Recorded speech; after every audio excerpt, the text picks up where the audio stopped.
Hey guys, welcome to week 5. So congratulations on making it to the final week of the course. We only have 2 things to take care of this week, which is cover chapter 10 about externalities and take the final. Now the big note for this week is that the final is due on Thursday at midnight, not on Sunday at midnight. So the last day of the class is Thursday, and so the last day you guys have to turn anything in is Thursday of this week.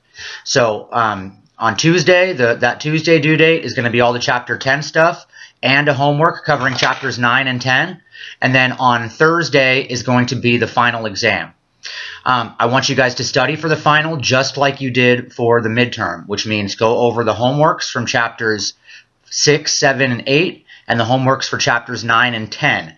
The final is only going to cover chapters 6 through 10, so you only need to review those last 2 homework assignments. You're going to have basically 2 questions from each chapter from 6 through 10, and the questions are going to be almost identical or very, very similar to questions you've already seen in your homework. So make sure you go through the solutions to the 2 homeworks before you take the final.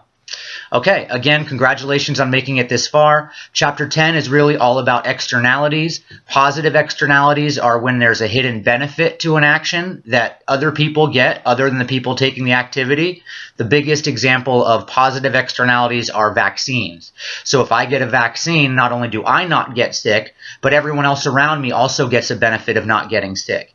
And as you'll see in chapter 10, when we have positive externalities, it turns out the market produces too little of the good relative to the social optimum. Now, the opposite of that is a negative externality, and that's when there's an extra cost associated with an activity, that other people have to pay the cost other than those who are pursuing the activity. So the biggest example of a negative externality is pollution. So when a power plant wants to produce electricity, right, they also produce pollution. They pay for the cost of the natural gas or the coal and the power and the labor and all the things that they need to produce the electricity, but they don't pay the cost of the pollution. So who pays the cost of the pollution? Well, all the citizens, everyone else who has to breathe it in. And so the same thing happens for air pollution, noise pollution, water pollution. That's all an example of a negative externality. And when we have negative externalities, it turns out the market produces too much of the good relative to the social optimum.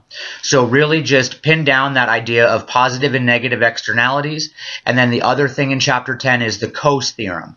And so the Coase theorem just basically says, if there's no transaction costs and people can costlessly communicate with one another, then they can always arrive at efficient solutions to the externality problem. And so usually the Coase theorem involves coming up with some monetary transfer, meaning let's say I'm causing you $50 worth of damage and I'm only gaining $30 by causing you that $50 worth of damage. Well, if we could communicate with one another, you would say, hey, let me pay you the $30 extra that you're going to lose by not causing me this damage, and then you would be up an extra $20. And so the idea there is that with the Coase theorem is that people can negotiate the purchase and sale of the right to perform activities that cause externalities, and then when they negotiate the purchase and sale of the right to perform these activities, they can usually come up with an efficient solution. What I mean by efficient is socially efficient.